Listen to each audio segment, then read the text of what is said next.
we have Scott Halverson with A+ Mortgage on today's class, just to talk about what the heck is going out there. And honestly, he sees these offers coming through, and maybe he can give us some insight as to some tips.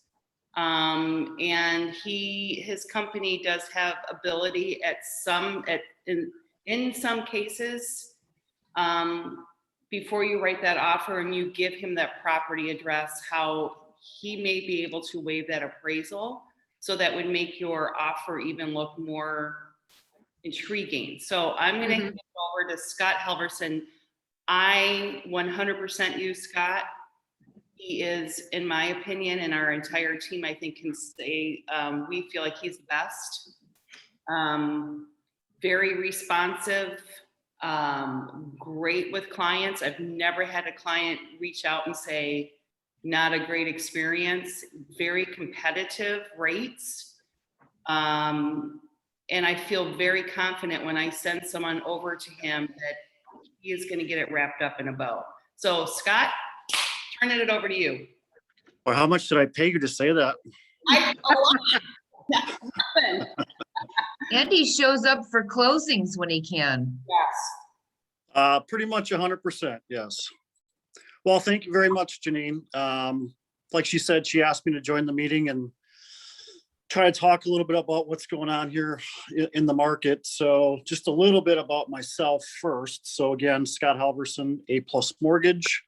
Been doing this for about 16 years now. So I've seen it all.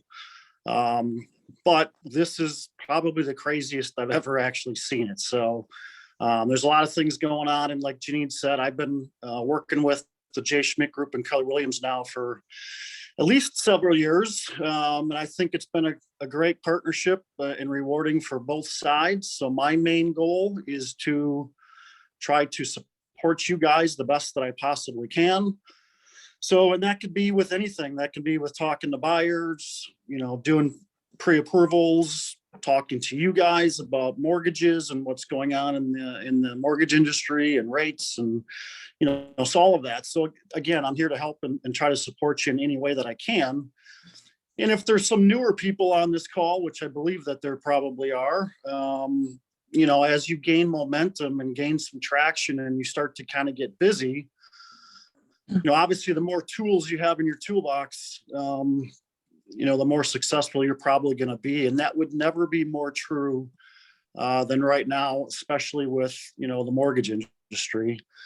It's absolutely crazy. It's nuts. And I know the real estate market is crazy as well, but it's just ever evolving and nobody expects you to be a mortgage expert by any means. That's not your job. That's our job. Right. So, for those of you that are new on this call, certainly be happy to help out. Maybe we can talk separately and talk about the process and whatnot. But to Janine's point, so offers, it's crazy. So I think what we're trying to do is present the most attractive and competitive offer that we possibly can, right?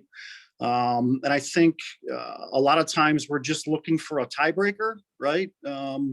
It's not always the price, although that's, a big part of it, obviously, the offer price. But, if we can come in with some tiebreakers, that would certainly be an advantage. And one of them has been lately appraisal waivers.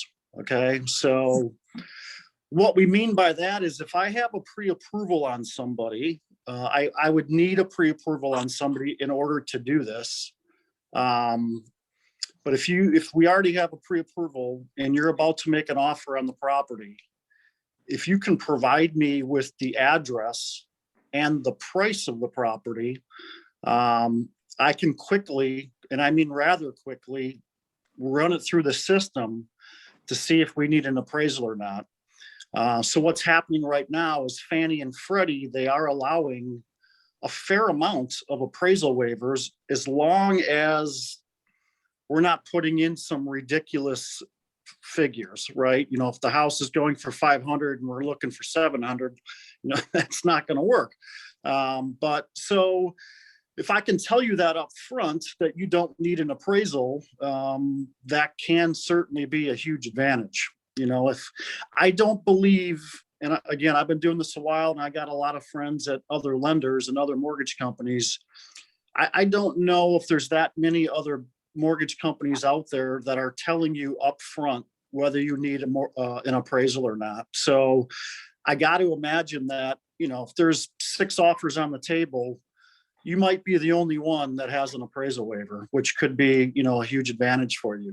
So now, again, to Janine's point, I don't have the ability to control whether we get the waiver or not. So, you know, that is something that is made at the level of Fannie and Freddie itself when we run it through the system. So either I'm successful in getting it or I'm not. And there's really, if I don't get it, then I go back to the buyer and say, well, hey, we're not getting it with 10% down, but we're getting it with 15% down. So there's ways that we can massage it to get it when we aren't already getting it. But for the most part, it's difficult for me to control it. But I would say we're probably, you know, well, at least with Janine's group, there's a lot of agents in that office that are very, very good at this. You know, Molly and a few other people, they call me all the time with an address and a price and say, hey, we're writing an offer tonight. Do I need an appraisal or not? And I'm happy to tell you whether you do or you don't, you know, so. 20% down, Scott, or does that matter? You know, if we're reading their guidelines, they tell us that you do not need 20% down. You know, we're getting plenty of waivers at 10% down, 15% down. But at the end of the day, the system does prefer more money down. Yes. You know, so if you've got somebody with 20, 25, 30% down, and you're not asking for an astronomical purchase price, there's a very good chance that we're going to get a waiver on that one. Yep. So yeah, you know, money does talk, but technically speaking, you don't need 20% down to get a waiver. Okay. Now, the properties that are eligible are single family homes and condos, no investment properties and no multi-units. So kind of the run of the mill, owner occupied, single family or a condo, those work. Okay. Can't be a multi-unit and it can't be an investment property. Is the waiver available on VA and FHA loans? No. No. Nope. That's a good question. Conventional only, not government products. And then how long does that waiver approval take? It's pretty immediate, correct? About 30 seconds. Okay. Now, Yeah. provided, again, keep in mind, I'm actually running through an application with an address, which means I also need the buyer's information. I mean, so I would have likely would have had to have a pre-approval on this buyer in the first place. If you just call me with an address and a price, and I've never talked to these buyers before, I can't do it. I need an actual application. Okay. That's important, guys. So in essence, it's kind of a mini underwrite, quite honestly. You know, it's not a full-blown loan commitment by any means, don't get me wrong. But when we have all of the buyer's information and we have the property's address and price, we run it through, get an approval with an appraisal waiver. You know, again, that's kind of like a mini underwrite at that point. So you should be feeling pretty good about it. So, and that kind of comes full circle to what you asked, Janine, is that, you know, and Janine can attest to this and other agents as well. I have no problem whatsoever doing, you know, emergency pre-approvals at night and on the weekends and things of that nature. But and I'm certainly happy to do that. And I know that's part of the industry and that's part of real estate and that's never going to go away. But if you can, you know, prepare your buyers ahead of time, now so more than ever is super important to try to get these pre-approvals done ahead of time.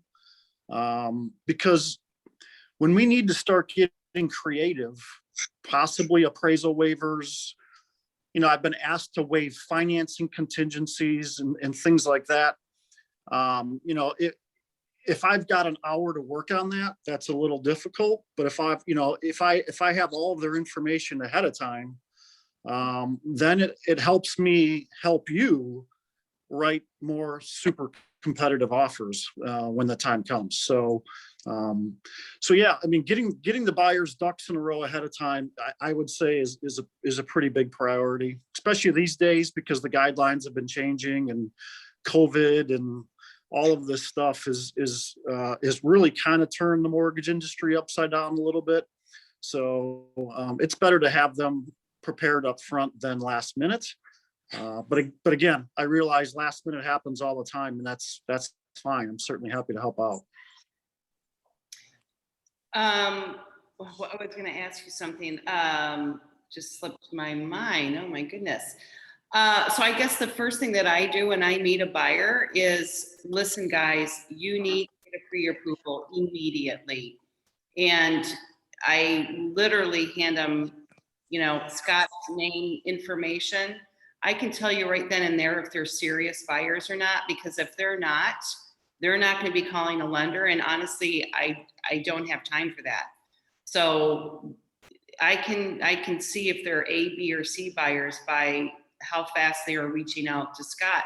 Even if they have a lender and if it's not a local lender, I'll say, I think it would behoove you to reach out to, and I always say Scott, he's a local lender. And when we're in competition or even not, if you get a big box bank, I just had someone that I sent over to Scott, Nicole and Arthur.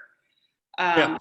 I said, we're going to be in competition. We're going to need a local lender on a pre-approval. And they did. And they got the house. And it was because I know, because I talked to the agent, it was a local lender. So it's super, super, super important that you get that all wrapped up instead of scrambling at the last minute with these poor buyers that have enough stress going on to get that part, wrapped up. What are the interest rates now? Are they ticking up a little bit? Yep. They are. Yeah, that's a great question. So last week and the week prior were not favorable for interest rates. I just read, I subscribe, of course, to plenty of professional publications, and I just read an article yesterday. Rates are now as high as they've been since June of 2020. So now let's not freak out about that, okay? Because, a couple of weeks ago, I was locking people at, 2.5 for a 30-year, maybe 2.375 under the right conditions. Now we're probably 2.75 range. So we've probably ticked up a quarter point to maybe 3/8. So certainly nothing tragic by any means. And I think we've been a little bit spoiled for the last year with seeing rates in the mid 2s. But honestly, guys, if your rate still has a 2 in front of it, there's nothing to complain about. They're still super fantastic. Yeah. Yeah, but they have been ticking up. Now, we don't think it's going to get crazy. Again, with everything going on and COVID and everything else, elections and all of this stuff, our economy is not in a position to sustain rising interest rates right now. So I don't think they're going anywhere crazy. Plus, the Fed chairman just assured us yesterday that they're not raising the Fed rates at all, which really doesn't have much effect on mortgage rates, but it does affect the overall interest rate environment, and it doesn't look like it's going up super high anytime soon. So I think we're going to be in the upper 2s for quite a while, maybe hovering around 3%, which again is still fantastic. With you see all these offers to purchase, is there anything that stands out to you that you could probably give us a heads up on how we could, other than waiving the appraisal, what is winning? What is winning? I want to know now. Well, and you might see this more than I do, but I have been having buyers ask about what does it mean? Well, for starters, I'll back up a minute and then I'll answer that question. Okay. So when we're doing appraisal waivers, let's make sure, number one, that, well, again, let me back up a minute. There's some deals where I'm not getting an appraisal waiver, but yet you're still writing offers without an appraisal contingency. Okay. That's a whole different story. Okay. Because I still need an appraisal on my end, but you're telling the seller you don't need an appraisal. So what we need to do is make sure that the buyers understand what that means. And I think in some cases, they don't understand what that means. And that basically means when I do the actual appraisal that I need, if it comes in light, so be it. Right, Janine? They're still buying that house and they got to come up with the difference. Yeah. Right. So explaining to them that you need the appraisal for your paperwork, but it is not contingent upon the purchase of this home. On your end, right. I still might need it for the actual mortgage approval itself. Okay. But if you're telling the sellers and you're waiving appraisal, basically what the buyers need to understand is if that comes in 10 grand, 15 grand, 20 grand short, it doesn't matter. They have to come up with that money because there's no appraisal contingency in the offer. Now, funny, Janine, you mentioned, well, actually it was a different one. Never mind. So if they have a large enough down payment, I think doing an appraisal waiver is probably pretty safe because it doesn't really change their transaction much at all. If it does come in short, but if you've got a buyer that's only got 5 or 10% down and then the appraisal comes in short, we need to know ahead of time that the buyers have the funds to cover that. And sometimes they don't always understand that. So, but to Janine, to answer your question, I am seeing a lot of appraisal waivers on offers, even if we don't have an appraisal waiver on this side. Okay. So I'm seeing that. I am getting a lot of questions on what does it mean, even if they do need a mortgage, what does it mean to have no financing contingency? And to me, I'm seeing that, but that's risky business in my mind. That is, you're walking a fine line of a tragedy going on in that case. And that's just my opinion. So basically, if for some strange reason, the financing did fall apart, again, it doesn't matter. The buyer's telling them, I don't need a mortgage anyway. So there's some people rolling the dice on that and going for it without financing contingencies, even though they do indeed need a mortgage. So, I am seeing that. That's scary. And then I think you're right, Janine. I think a local lender pre-approval, I'm not saying it has to be me, but in my previous life, I did work for a big box bank. And so I know exactly what goes on over there. And all of those big box banks have basically now gone to call centers. So, you think you're talking to some local dude, but you're not. You're talking to some guy sitting in San Francisco or something, right? So it's just a much more cumbersome process. And I think, at least in this area, I think we're all realizing that I'm not knocking these big box banks at all, but it is a completely different process than dealing with somebody local. For example, A+ Mortgage, we're quietly the 3rd largest mortgage company in the state.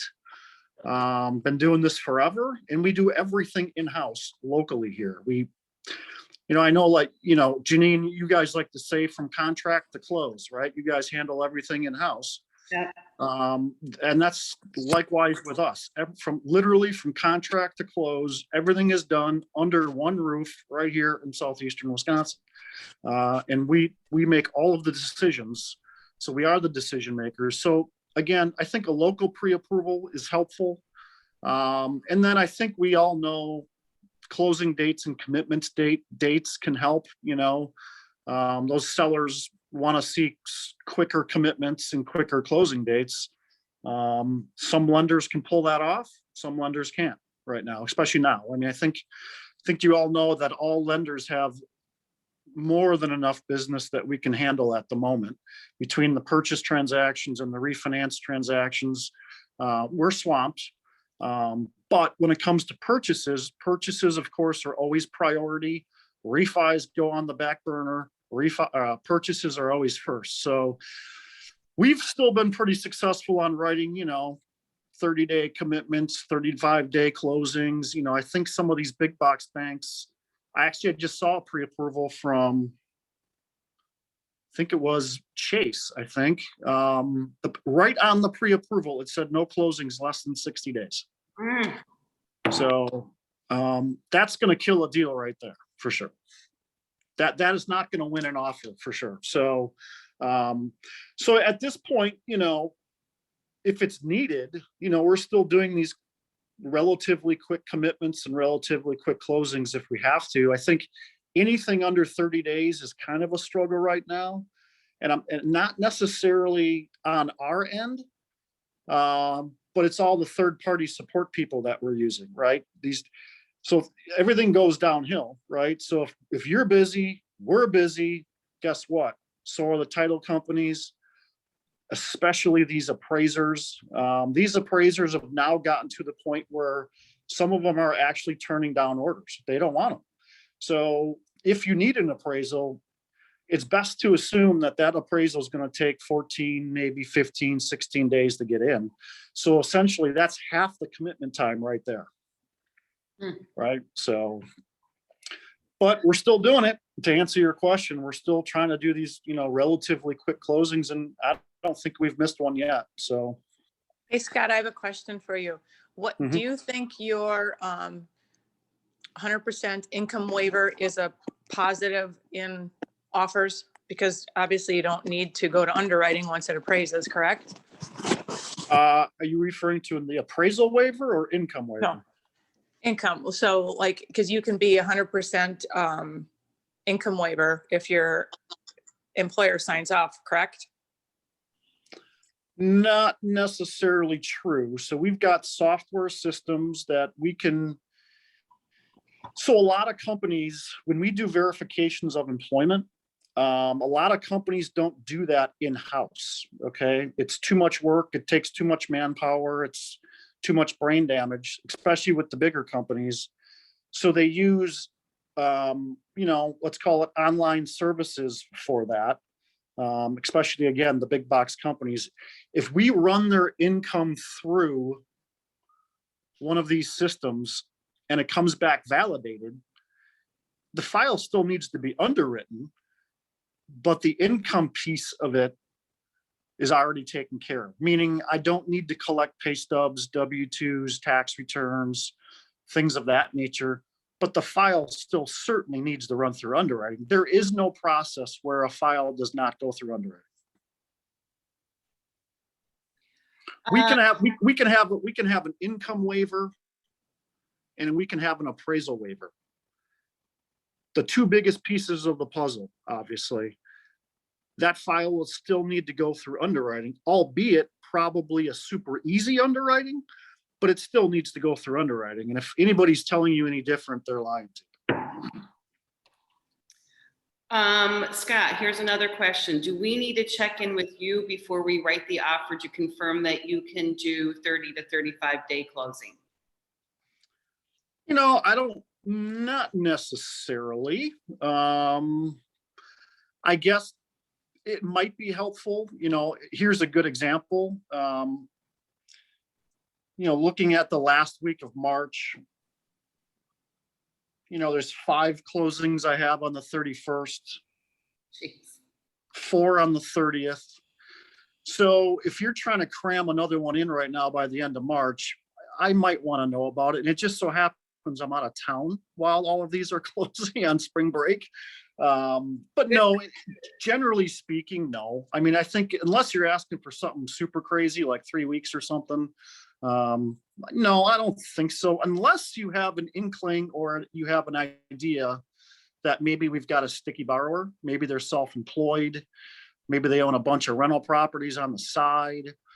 something like that. But if it's a pretty clean pre-approval and it's a straightforward deal, I think 30 days is still acceptable. Let's see, how likely is that an appraisal will come up short, and how frequently do you see appraisals coming up short? Not frequently at all. Unfortunately, on a purchase, I just had my first one last week in quite some time, as long as I can remember. It came in 15,000 short. And it didn't cause any problems at all. The borrower had enough money down where it was basically irrelevant, quite honestly. But no, honestly, Janine, I haven't really, oddly enough, and knock on wood, with all of these offers coming in over asking price and whatnot, I haven't seen many that have come in short, quite honestly. So Scott, that one that came in 15,000 short, was that written over asking? I believe it was, yes. Yes. What do you I mean think by it didn't make much of a difference? So what exactly happened? Well, so in this case, the buyer had like 30% down. So because they're so far under 80% already, it doesn't really change anything. It literally didn't change the numbers at all. The only thing it changed is the loan to value on our paperwork, but it didn't change. So I think it was 430 asking price. Appraisal came in at 415. The buyer is still willing to pay 430 for it. He doesn't need to come up with the extra 15,000. All we did was adjust his loan amount a little bit, which still kept him under 80%. So really, the buyer was okay with it. Actually, well, that's a good example, Janine. There was no appraisal contingency on this offer either. But in this part, and one of the reasons why is because he had such a large down payment. It didn't affect the deal at all. So does that mean he had the numbers changed where he had less of a down payment and more of a loan? I'm just trying to figure out how that works. Yeah, in this case, we just left everything alone. Oh, We okay. just left everything exactly the same. The numbers, I know it's kind of hard to understand, but the numbers, how we structured the loan originally didn't change one penny when the appraisal came in low. Nothing changed. So in a case where it does make a difference, does the buyer need to come to the table at close with that difference, or are they getting a bigger loan amount? Well, that's the choice that we have to make, and that's what we have to work on when that time comes. So for example, if somebody's putting 20% down, right on the head, 20% down, an appraisal comes in low, and there's no renegotiating going on, right? Nothing's happening. The price is staying the same. Appraisals still staying low. Yes, the buyer needs to come up with that difference. Let's just call it 10 grand. Now the buyers have a choice. In this particular example that we're talking about, they could raise the loan amount if they don't have the money to bring to the table. But now they're over 80%, and now they have PMI, right? So they may not want to do that. Although they could, that's an option. Or they could choose to bring the money in cash essentially at the table and make up the difference. So really we have two choices, well, three. You can renegotiate if you can. Two, we can raise the loan amount, preferably if there's already wiggle room, like they're well under 80%, then that's a no-brainer and it changes nothing. But if they're at 80% and they want to raise the loan amount, now they're having PMI, or they can bring the money to the table so they don't have to do that. Where we start to run into problems is, let's just say somebody's putting down the minimum down payment required, which is only 5% for a conventional mortgage, okay? If the appraisal comes in low in that scenario, we don't have any options. We cannot raise the loan amount because they're already at the maximum loan amount allowable. So the only choice would be to bring the money to the table, assuming they have it. Now, that's a big assumption considering they're already putting down the minimum down payment required, so it's likely that they probably don't have it.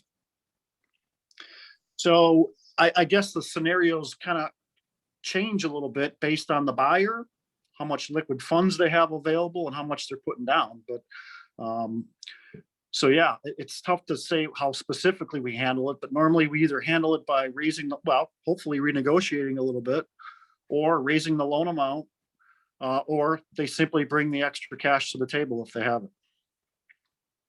Or walk away, I guess, if there's an appraisal contingency.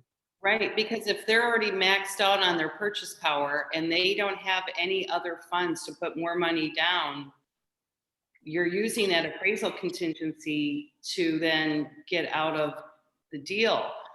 I have a question for you because I'm asked this quite a bit. You write an offer with without an appraisal contingency, but you have your financing contingency and the house does not appraise. Can you then get out of that deal with because you have a financing contingency? You know, that's a good question. And I don't know who should answer that, me or you, quite honestly. Certainly without a successful appraisal, then we technically could decline the file on financing contingency. Right. For inadequate collateral. Now, technically speaking, if that buyer has the funds to bring to the table, we're starting to get into a gray area there. Right. But I guess to answer your question, could I deny the loan approval based on a failed appraisal? Yes, I could. Yeah. Yeah. As a matter of fact, kind of a different situation. LA has a deal that unfortunately is not working out. It has a deed restriction on it, which is very unique and very rare.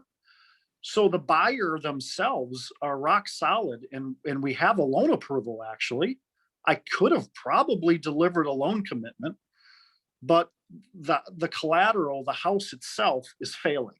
Okay. We can't get a proper appraisal on it. We can't get our hands on all of the deed restriction paperwork from the city of Milwaukee that we need. It's just a lot of moving parts on it. So at the end of the day, the buyer wanted out. Okay, they were no longer interested in this property. They were getting wet feet. So basically we denied the file per the buyer's request. Based on inadequate collateral, not the buyer, but the house failed, not the buyer. So that's how we declined that loan. Interesting. And she was able to, and then, get out of it and get her earnest money back and all that stuff. Okay, this is a good one. I was once told never to send the home inspection to the lender. What is the reason for that? Thanks. Yeah, perfect. Awesome. Thank you so much for bringing that up. Because we're not required to look at it. We don't care at all. So I know that sounds funny. No. But we do not want to see the home inspection, because once the cat's out of the bag and we know about it, now we need to address it. Okay. Now if you send it to me, that's fine. I'll just shred it and throw it in the garbage. But how it causes problems is if so first off, don't send us home inspections. We don't need it. Okay. It's never needed on our transaction. Unless in your inspection amendments or any other amendments, you reference, I don't know, roofing to be repaired per home inspection. Now you've put it on the contract. Now we need to see it. Okay. So not only do we not want to see the home inspection, we don't want to see any mention of it anywhere on the contract unless you have to. Because let's just say you're only fixing the roof, but the home inspection references electrical, leaky windows, a crack in the foundation. Now you've just opened up Pandora's box, and now we've got problems. Okay, amen, people. We keep preaching this to everybody. I got a offer to purchase from a very seasoned agent that the whole amendment was referring to pages on the home inspection. So I called that agent and said, you're gonna have to redraft the whole thing. I am not going to accept this at all. You cannot, I do not want you to refer to the home inspection report. So if you see it coming your way as a listing agent, call that agent and say, you know, this is what's gonna happen. So I need for you to redo it, and don't do it yourself, because it did happen to us where the lender, and it wasn't you, had called one of our success team agent partners for the inspection report. And not knowing, she sent it over. This was years ago, and it blew up the deal. That was not good. So that was a really good question. Well, that would not, so that would, yes, Janine, I guess as best practices, yeah. Don't send us home inspections and try not to reference it on any amendments or anything like that. If it is referenced, and as long as everything in the home inspection is being fixed, then I guess it doesn't matter, right? But if you're only choosing one or two items out of that home inspection that's being fixed, and there's some other major things that are being left out, then don't open up that box. Because then, again, what we don't see, we don't know about, right? We don't need to review, underwriting doesn't need to see home inspections unless it's referenced on the contract. So try not to do that. You need It just causes problems. Yeah. Do you need the well and water inspection reports? No, only on government, FHA and VA, Okay. not conventional. Is 25 days the shortest loan commitment you can do? And did you say you need 14 days time to get an appraisal? It's hard for me to answer exactly how fast appraisals come in because, you know, per federal law, we got to order it through, you know, our panel, so to speak. And we're subject to how fast the appraiser can get it back, whoever's accepted the appraisal order. You know, some are quicker than others these days. You know, I've got an appraiser in my back pocket that can turn it around in 10 days. You know, a couple of our other appraisers they're out 2 to 3 weeks. So I guess I would say safely though, it's probably, you know, 14, at least 2 weeks for appraisals right now. Now commitment, you know, same thing. If we don't need an appraisal, let's just say it's a deal that we've got an appraisal waiver on, then of course there's no appraisal and that shaves off 2 weeks, you know? So that would be one that, you know, I'd be super comfortable with doing a quicker commitment date versus one that needs an appraisal. So, you know, I would say 25 to 30 days is probably still safe. Yeah. Another question, Scott. So if you run numbers and waive the appraisal contingency, are we guaranteed the house will appraise at that amount? Well, so I guess what's your question? So let's just say the house is going for 400,000. That's the agreed upon purchase price. Yep. I run it through at 400,000. If the system supports 400,000 and waives the appraisal, then there is no appraisal. Okay. So, yeah. Okay. Now, you know, I get this question a lot too, and just so this is more for you to help understand what this appraisal waiver means and possibly how to explain it to your buyer. So don't think for a minute that lenders and investors and Fannie and Freddie especially are just being so willy-nilly that they don't want an appraisal at all. That's not what's happening. What's happening is this is why address is important and price. When I input that data into the system combined with the buyer's application, run it through, it takes, you know, it takes a couple of minutes and it's running through several software programs with, millions, if not billions of algorithms. And it's basically doing what we call a desktop appraisal. Okay, so this software system is out there looking for this address, comparable sales within, a mile or two radius. It's doing the homework. It's just not sending an appraiser out to the property, basically. So again, it's not that we're just like, oh yeah, we don't care what this house costs. Yeah, waive the appraisal. That's not the case.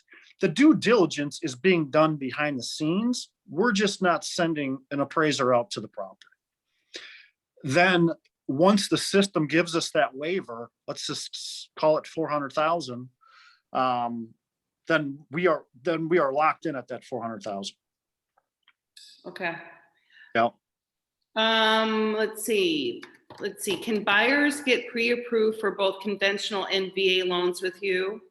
The plan being to make an offer with a conventional loan, but switch to VA after an accepted offer, as long as buyer understands they're responsible for any VA specific inspection issues. Well, yeah, for sure. I've certainly approved people both ways before. Okay. I guess that would be up to you if you want to write an offer conventional, and then switch it to a government or a VA loan after the fact. That might open up some exposure to the buyer, especially, and you had mentioned it, the appraisal is a whole different process than conventional. So if that appraisal, an appraisal might be acceptable for conventional, but it may not be acceptable for a government loan. So as long as, I guess, everybody's on board and the buyer knows that if something were to come back on the appraisal, Right. because it's a government loan, then I would think that the buyer would have to be willing to satisfy that. It is taking a risk on the buyer side. Yeah. What Now, is, VA, real quick. So VA specifically is the only program really still alive these days with 0% down. Yeah, there's a few others out there. But really, so that's the other thing. So would they be switching from, having a down payment on a conventional pre-approval to then saying, well, now I'm going VA and I'm eligible for 0% down? So I guess just a couple of those things you'd want to keep in mind. But, there's different levels of nervousness, I guess, with government loans. We all know that FHA has pretty stricter, I should say, appraisal requirements. VA is not as bad. Okay. And really VA, it's a government program put in place to obviously help our veterans buy a house. They're pretty lenient on a lot of things, obviously down payments. They're lenient on credit scores and debt ratios and things like that. So I don't even know if a VA pre-approval is that unattractive, to be honest with you. But I can see your point though.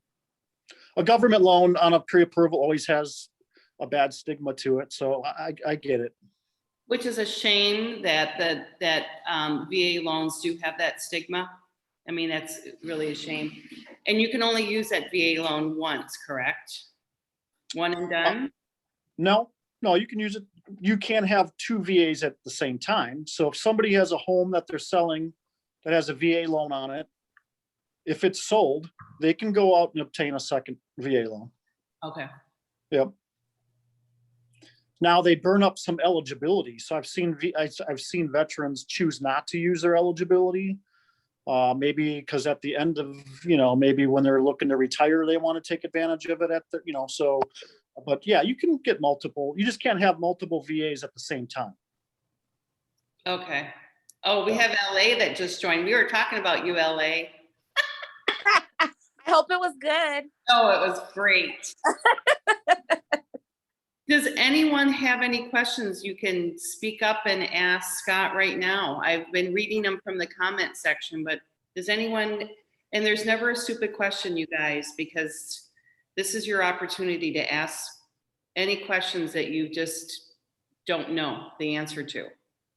So they have other offices in the area, correct? Yep, so, well, I actually have, technically speaking, an office in Shorewood at the J. Schmidt Group. I haven't been there in a year because of COVID, but our corporate office is in Muskego. We have a big facility in Muskego. We've got an office in Milwaukee. I've got my private office out here in Delafield, so we're pretty spread out. And how do you like to communicate? I put your contact information in the chat. I have your email address and I have 2 phone numbers, the 414 number and the 262. What is best? Is there any better number to get a hold of you with? Well, if it's, no, not really, because I guess the 414, my mobile number, especially after hours or on the weekends, if you guys need me. I wouldn't obviously be answering my office phone, so just call my mobile phone. Yeah, that's fine. For the Or 414 email, text, email, whatever works. Okay. Any other questions, guys?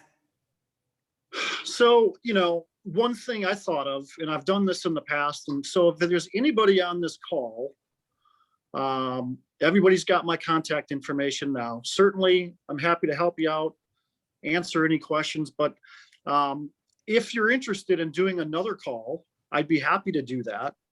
And come prepared with, 3 or 4 questions, and we can have a little mortgage 101 class or something if you guys want. I mean, I'm super happy to do that. And if there's 12 people on the call or 15 people on the call and everybody's got 3 or 4 questions, we can cover a lot of topics in a hurry, so, and I'd like to think I could have most of your questions answered without preparing too hard for it. So, yeah, so I mean, if anybody wants to, we can pick a time in the near future to set aside maybe an hour for like any specific, questions and answers that you guys want me to cover, whether that be the pre-approval process.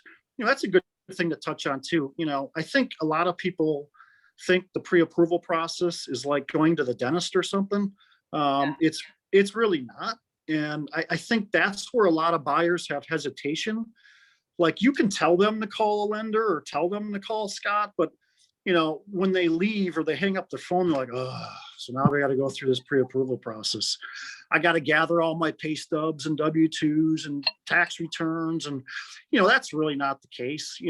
If it's a pretty straightforward borrower, that pre-approval can be pretty quick and pretty simple for most people. But anyway, I'd be happy Can I to. ask 2 questions? Sorry. Yeah, go ahead. The first is, if you're a buyer and you have a pre-approval, how long is that pre-approval good for? So let's say they take months and months and months to find their house, and how fresh is it after, 3-4 months? Yeah, so this is kind of how I coach a buyer when I send them a pre-approval letter. Technically speaking, a pre-approval letter, it says it on the letter, at least our letters say it. They're good for 120 days, so 4 months. And there's a good reason for that. So in the mortgage world, in the mortgage industry, credit reports expire after 120 days. Okay. So if 4 months goes by and they want another pre-approval, it's likely that we would have to refresh that. But, what I tell buyers is that, technically, really, it's good as long as your income and your employment stays the same and you don't go out and buy a yacht or a car or something like that, right? But to answer your question specifically, it's good for 120 days. And it does say that on the letter. Okay. The second question I have is, can you talk about older buyers who don't have like a paycheck, but they have retirement assets and they just have Social Security and they want to buy a big honking house? How does that work? Well, so we see a lot of that. So certainly you can have a borrower that's retired. But normally they're drawing, if they're going out and buying a big honking house, like you just said, they're likely drawing income from several sources. You know, if they're truly of retirement age, they're probably getting Social Security income. Plus, the government requires you to take what we call RMDs, or required minimum distributions. So if they have a bunch of assets sitting in 401ks and IRAs, it's very likely that they are actually drawing on those with structured payments every month. And that's usually how we come up with their income. If not, if they're not drawing any income, but in most cases they are, because the federal government requires them to. Well, But that's if if for you're, some reason- sorry to butt in, but that's only when you're 70 and a half. Right. So if they're not taking RMDs yet, and they've got a bunch of assets laying around, again, 401ks, IRAs, brokerage accounts, stocks accounts, things like that, we have what we call asset depletion programs. So basically, in a nutshell, what we do is we add up all of their assets, divide it by a fancy formula, and we can come up with a monthly income to use on the application, even if they aren't actually collecting that monthly income. If that makes any sense. But yeah, you'd have Is to that have, like something special to you, or is that like something all lenders, all well, brokers use? yeah, Fannie and Freddie do have an asset depletion program, which Okay. means it should be available to just about everybody. However, I will say it's not an extremely favorable, super aggressive asset depletion program. The formula they use is not extremely helpful in creating a whole lot of income for these borrowers. But I do have a couple of investors that have different asset depletion programs that tend to work out much better.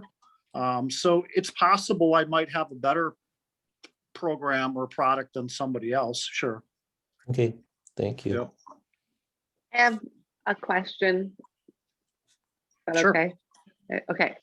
Hi, Scott. I also just want to give a shout out to Scott because he does a really great job talking to first-time homebuyers and takes a ton of time, like 40 minutes to an hour, talking to some buyers of mine the other week. So he is wonderful. And this might be a Bridget. combo. Yeah, might be a combo question for Janine and you, but I have these buyers and they ultimately only want to put 3% down. But I know that that's not going to look good on the contract that we're only putting 3% down. And if we're up against 10 offers, they might see that as a weaker offer. Can you like say they're going to put 10% down and then like after it's accepted, they can always change? Is that shady, weird? Like, what are the pros and cons of that? Whatever, I can jump in here. Whatever is on the contract is what you are sticking to. As when you write the contract, that is what you have to abide by, unless if you are going to amend that contract. And we were just talking about that in here. Even going back to switching from a conventional to a VA or a VA to a conventional, the other party has to agree upon that because it's already on a signed contract. Does that make sense? So it will have to be amended by. You would have to tell them any changes to the loan amount. Okay. I have two questions, Scott. Yeah. One, I have a buyer who's hesitant to call you because he said when he got a pre-approval a year ago, it nixed his credit. It's really a soft pull, isn't it? Like, does it really do anything? Yeah, you know, I don't know why people are so concerned about it. No, it's a hard pull. We pull all 3 credit reports and we're required to do that. If we're issuing a legitimate pre-approval, if somebody just wants to, you know, like a pre-qualification, that might be different. We can do a soft pull on that. But, you know, I've been looking at credit reports for 20 some years, honestly. And one credit inquiry is not going to change your score. What happens is when you get into excessive inquiries, So I do see people that, called Chase one day, called Wells Fargo the next, called AccuNet the next, called us the next day, called Landmark Credit Union the next day. So there's like 7 or 8 credit inquiries on their credit report. That's a problem. Yeah. It's a problem for a couple of reasons. Number one, that can affect your score. Excessive inquiries. One is not a problem. But then by the time the underwriter looks at it, they can see that 7 mortgage companies looked at these people. What's the problem, right? Like, is it throwing up some sort of a red flag? So, but certainly one credit inquiry should not impact someone's credit score. Okay. And It then my last question is, this is very helpful information. I appreciate you being on, and it's helpful to kind of discuss with the buyer what their risks are. But what do you prefer? Like, if we're going to talk about a waiving appraisal and I explain to the buyer generally what that means, ultimately, do you want a phone call from me asking you, or do I encourage my buyer to call you and ask? Are you referring to if you want to see if I can waive appraisal? Yes. Well, usually the agent then calls me and says, hey, Scott, we're writing, Jane and Joe Smith were writing an offer on, 123 Main Street at 400 grand. Can we waive appraisal? Okay. So that would probably come from you. But, I still get, and here's the other thing too, guys. Before you call me to ask me to waive the appraisal, make sure your buyers are okay with it. Yeah. I've had plenty of buyers that said, I don't care. I want an appraisal. And I explained to them, well, we kind of just got an appraisal, but it's not a real appraisal. So we don't really need one. And they come back and say, I don't care. I'll pay for it. I want an appraisal. So I guess just because we have the ability to waive it in some cases doesn't necessarily always mean that the buyer wants to waive it. So I guess, make sure we're all on the same page on that, I guess. Now, I've had plenty of files where I've told the agent, yep, we got a waiver. Congratulations, good news. And the buyer's like, whoa, slow down. I want an appraisal. So I've seen So, that happen. Scott, in regards to credit score, I know some buyers, they're always checking their Credit Karma, credit score, that kind of thing. When you It's guys never right. pull, okay, yeah, that was what I was going to ask. It's like, how much of a difference are you finding in that? It can be quite a bit, actually. This is a super common question too. But I've been rolling up my sleeves on a buyer that we've been repairing his credit, honestly, for months. I've been like credit counseling him. And he keeps sending me screenshots of like Credit Karma and his credit card, and it's saying it's 720, and he doesn't understand why, but on my end it's still like a 640. It's a huge difference. Now that's a pretty big disparity, but there is normally a difference, and here's why. For starters, when you're checking Credit Karma or you get a notice from your credit card, that's a super generic score, and it's only one score. Okay. So, we all know that there's Experian, TransUnion, and Equifax. Those are the 3 credit repositories that we need to pull all 3 credit reports on our end per mortgage guidelines. I mean, that's not my company's rules.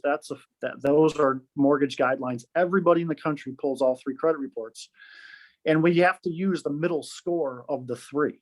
Can't use the highest. We can't use the lowest. We use the middle. So when they're getting these Credit Karmas and things like that, it's literally just one score, right? And in most cases, I don't know if that's a TransUnion, Equifax, or Experian. I have no idea, because some are higher than others. Plus, it doesn't have what we call a credit model attached to it. So what I mean by that is, if you apply for a mortgage, your credit scores may pop up, with a certain score based on your history of mortgages. Whereas if you go apply for a car loan, it very well may be different than what the mortgage lender is seeing, because you're applying for a different type of credit, and it's going to be modeled around how your car loan history has been, right? So you do kind of get different scores based on what you're actually applying for. So I think that's where the confusion comes in. It's just a super generic figure, probably somewhat accurate, but I have seen it, they usually tend to be high from what we see on our end. Yeah, that's kind of what I was, it kind of, for, especially for first time home buyers, you know, they think they're in a much better position credit score wise, and then it's a Right. little bit of a rude awakening for them. Right. Right. You know, and it's, you know, I just had one of these buyers, you know, yes, guidelines have tightened up with COVID and everything else, but, you know, there's, you know, a couple misconceptions out there. You know, some of these younger, new first-time buyers, you know, they think that they need 20% down, right?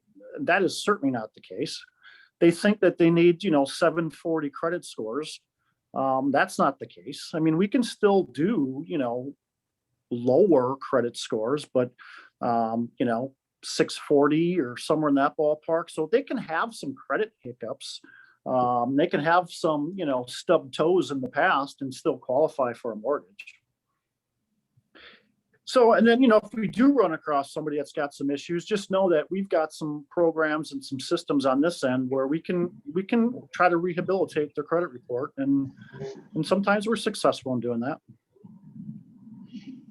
Hey, Scott, this is Nada. I'm a new agent, and I just want to make sure I'm clear on the terminology of income waiver. I've never heard that before. Can you explain that? I got the appraisal waiver. That makes sense.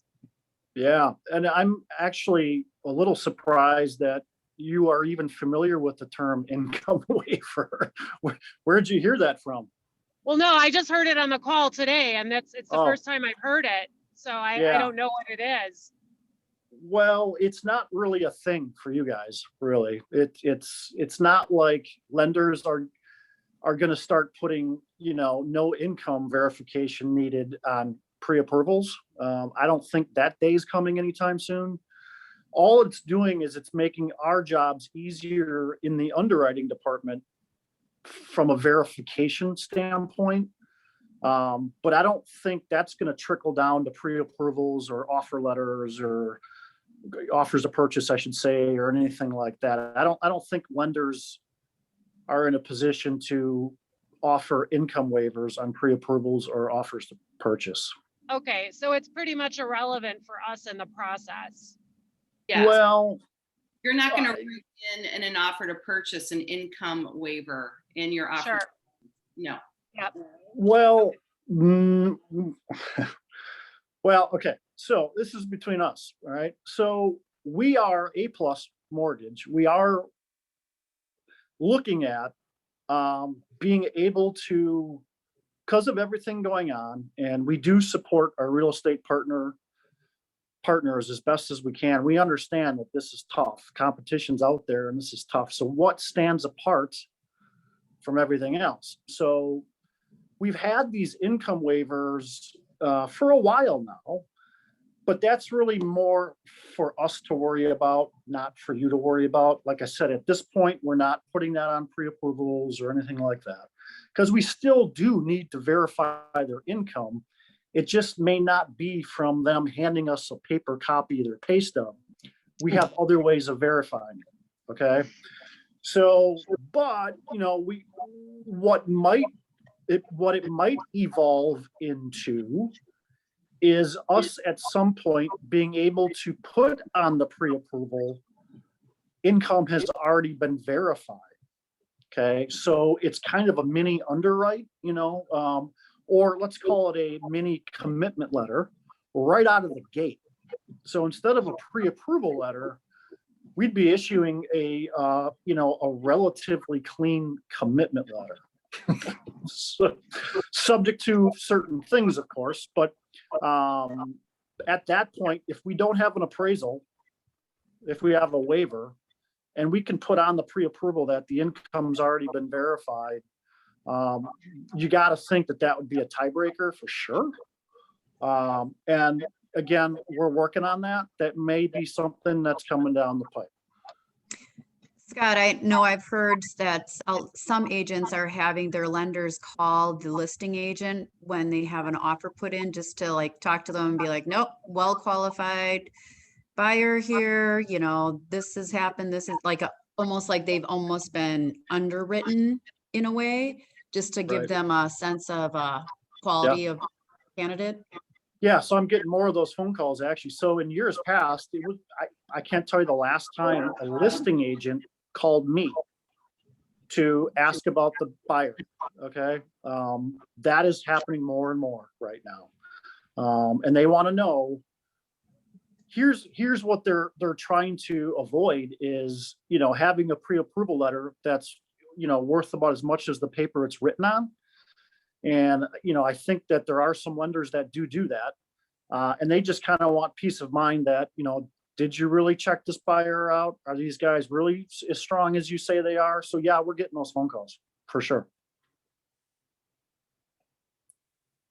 On the flip side, could you talk about situations where you had a loan underway and then there were furloughs or layoffs and how that affects the timing and your thought process? Yeah, again, knock on wood.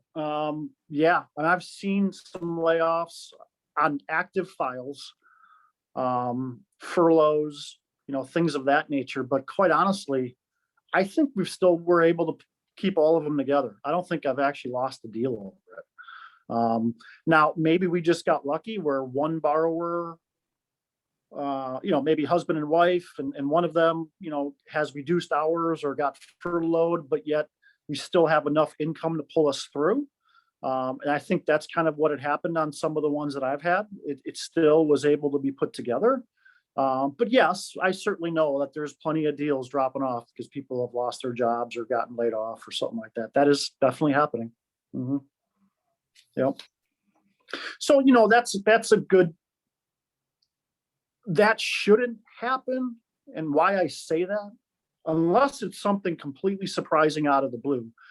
But, you know, I have a little bit of a script that I've, you know, prepared over my many years of being in this business when I'm doing pre-approvals with people. You know, so you bet that I'm asking on pre-approvals, do you have any concerns with your employment? Do you have any concerns that your hours might get reduced? Do you have any concerns that your salary might get reduced? So in many cases, I'm trying to stay in front of it so it doesn't happen. But surprises happen. Honestly, I just had a refi, so not super painful, but a refi closing to, well, actually, Janine, it was the one that was going to close today.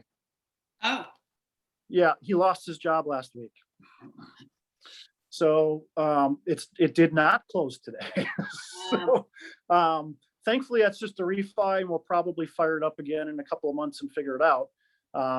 But again, knock on wood, I haven't had any purchase transactions fall apart because of it. that's good. Yeah, but I know it's happening for sure. Yeah. Scott, I'm going to put you, and I'll contact you this week, maybe putting something on the calendar, and by then we'll have some new questions, maybe, Sure. and I can shoot over to you before the class. When do you go on spring break? The 26th. Good. Where are you going? Just down to Florida. Woo, good for you. You deserve it. Well, we've been trying to travel out of the country, but that's not happening. So That's not happening. yeah, so it's better than nothing. Better than nothing. So yeah, let me know. I'm certainly happy to do that for you guys, and we can kind of dig in a little deeper to some specific mortgage stuff if you want to. Happy to do it. Knowledge Thank is you, Thank you. Scott. Thank you. You're welcome, guys. Good luck. This is great. Thank you. Okay, guys. Don't go anywhere. Oh, I'm echoing. You're not echoing on our side. Yeah. It's all in your head. Well, that would surprise me. I just want to end the class because I do have a great script for seller.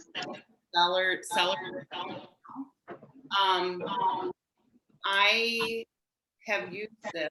I actually put it in an email to 2 people that I was trying to get them to get off the fence about, come on, if you're gonna think about selling, let's do it now. And it works. And I'm just going to read part of it, and you guys need to take notes. So the most important considerations deciding when to sell your home are your family's goals, lifestyle choices, and wealth planning. So there's 7 points that are going to be outlined and to be evaluated. Number 1, inventory shortage. Even in hot markets, we generally measure the supply of housing in months supply. And right now, our market today, we're measuring supply in days, not months. That's how we're kind of using this as a litmus. We have upward pressure on prices. So our prices are going through the roof because we have lack of inventory. We have less competition because sellers are postponing entering the market. So some sellers are reluctant to go in the market out of their concern to secure another home. So that's further constraining inventory. So we're going to work with them on how we can alleviate that issue. Serious buyers. As we all know, this is what's happening. We have high demand. We have serious, and we can do lease backs, or all kinds of things offer come together. Spike in buyer activity, which is we all know. Yeah. Janine, you're going out. We can't hear you. Oh, There you are. Come a Weird. little closer, sister. okay. There you go. Record low interest rates. I mean, they're still in the 2s. We have a window of opportunity. So when the market shifts, they often do so rapidly. And so, as we went into 2008, no one was expecting that financial crisis. So we know that this is our window of opportunity. So inventory shortage, upward pressure on prices, less competition in the seller's market. There are serious buyers. There's a spike in buyer activity. We have record low interest rates, and we have a window of opportunity. Those 7 things. If you just highlight those 7 points, just even saying those points, now is the time to sell. If I brought a buyer, would you consider selling your house? And it really makes the seller think that, yes, I have a window of opportunity because of these 7 issues. I should probably consider putting my house on the market. And then you can talk about, if you're going to put your house on the market and you're afraid you don't have anywhere to go, then let's put in private remarks or the ideal closing date, or seller will need to move back. We just put one on the market. An ideal closing date was the end of June. We put it in there. We got the offer to work out with those terms. So get them off the fence. If they're thinking about selling, today is the day they need to sit down and talk to you. So call your database, email your database, and let them know that this is an opportunity that's not going to be around for long. And the one that is most important to me is the lack of inventory right now. That's your window of opportunity to get in, because as the snow melts, guess what? Everyone's going to be thinking like you, Mrs. Seller, and they're going to want to put their home on the market. Do it now, because there is very little competition out there. You're going to drive your price higher, and the interest rates are still very, very low. So it's a great way just to call, email, text your database, your neighbors, whoever. It works. Next week, we're going to have title company coming to talk to us. So I highly suggest you a lot of things know that you probably don't. So, and then we'll have Scott back again. That was a